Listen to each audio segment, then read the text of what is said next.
বীরভূমের সিউড়ির আবদারপুরে ভাঙাচোরার দোকানে আগুন, কালো ধোঁয়ায় ঢাকলো এলাকা। দুপুরবেলা হঠাৎই কোনোভাবে আগুন ধরে যায়, সেখানে স্থানীয় বাসিন্দারা দেখতে পায়। খবর দেয় দমকল বাহিনীকে। দমকলের দুটি ইঞ্জিন এসে প্রায় 30 মিনিটের চেষ্টায় আগুন নিয়ন্ত্রণে আনে। গত 2 বছর আগে এই একই দোকানে ভয়াবহ অগ্নিকাণ্ডের ঘটনা ঘটেছিল, যদিও দোকানের মধ্যে কোনো ব্যক্তি না থাকায় হতাহতের ঘটনা এড়ানো গিয়েছে। এটা ভাঙড়ি আড়ত বেড়ে সবাই ফেরি করে সিউড়িতে বা অন্য গ্রামে গঞ্জে এখানে মালগুলো আমাকে দেয়। বুঝলো, এই দুবার আগুন লাগা হয়েছে, পিছনে দুশ্মন ফোন আছে, কেউ লাগিয়ে দিচ্ছে। হ্যালো, হিংসার কারণে মানুষ ভালো দেখতে পারে না এখন। হ্যাঁ, অনেক টাকার ক্ষতি হয়ে গেছে। হ্যাঁ, এটা প্রচুর সাইকেলগুলো ক্ষতি হয়ে গেছে, প্রচুর হকারের সাইকেল পাতি সব। হ্যাঁ, প্রায় 8 থেকে 10 লাখ টাকার মতো মাল ছিল, সব পুরে ছাই হয়ে গেছে। এটুকুই আমার নাম শেখ সাফিউদ্দিন। এই ব্যাগরাবাড়ি বা গাঁজা করে এই নেশা কোথাগুলো হবে, তাছাড়া কে করবে এসব?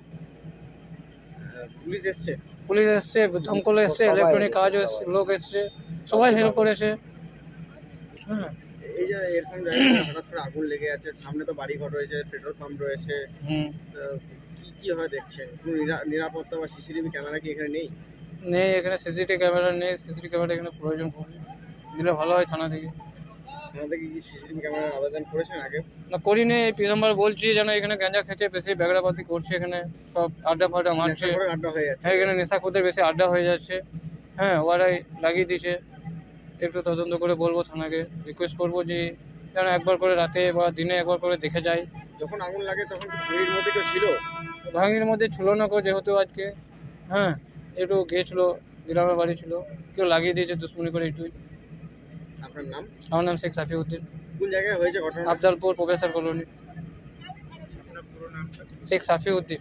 আপনি ভাঙির মালিক? ভাঙড়ির মালিক। অ্যাকচুয়ালি দেখুন, এখানে যেটা ছিল, এরা একটা জায়গার মধ্যে একটা অ্যাবান্ডেন্ট গোডাউন টাইপের বানিয়ে ফেলেছিল। বিভিন্ন ধরনের স্ক্র্যাপ প্রোডাক্টে জায়গাটা ভর্তি ছিল।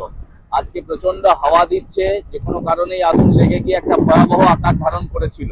তো সিউড়ি দমকল বাহিনী অত্যন্ত তৎপরতার সঙ্গে তাড়াতাড়ি স্পটে পৌঁছে দুটো গাড়ি নিয়ে এসে 4টে জেট ইউজ করে কন্ট্রোল করে দেওয়া হয়েছে গোটা ফায়ারকে। এই ফায়ার থেকে আর ফার্দার কোনো ইগনিশনের সম্ভাবনা খুব কম, কিন্তু যেটা হয়েছে সেটা ড্যামেজ হয়ে গেছে। অ্যাবান্ডেন্ট গোডাউনটা অনেক পুরোটাই পুড়ে গেছে। যতটা মনে হচ্ছে, দেখুন আমরা তো দেখতে পাচ্ছি কিছু প্লাস্টিকের জিনিসপত্র, ভাঙাচোরা জিনিসপত্র এইসব ছিল। গ্যাস সিলিন্ডার আমরা পাইনি। মানে এটা একটা ভয়াবহ আকার এই কারণে নিতে পারতো, কারণ পাশে স্কুল আছে, জানেন আপনারা, পেট্রোল পাম্প আছে। তো স্কুল এবং পেট্রোল পাম্পে যদি এই আগুন চলে যেত তাহলে একটা বিরাট আকার নিয়ে নিতে পারতো। যাই হোক, আমরা এটাকে কন্ট্রোল করতে পেরেছি এবং এটা সবার জন্যই ভালো। এটা তো দ্বিতীয়বার, এর আগের বারেও এখানে আগুন লেগেছে, কি বলবেন? মানে দেখুন, পাবলিক কনসাস হতে হবে। আমি আমার বাড়িতে ইচ্ছা মতন সমস্ত জিনিস বা একটা গোডাউন তৈরি করে মজুদ রাখতে পারি না। এবার এটা দেখুন কোথায় কি হয়ে আছে, এটা তো সব জায়গায় তো সেইভাবে আমরা চারিদিকে ইন্সপেকশন করছি, আমাদের অফিসাররা করছেন, কিন্তু তা সত্ত্বেও এইগুলো থেকে যাচ্ছে দু একটা আর কি।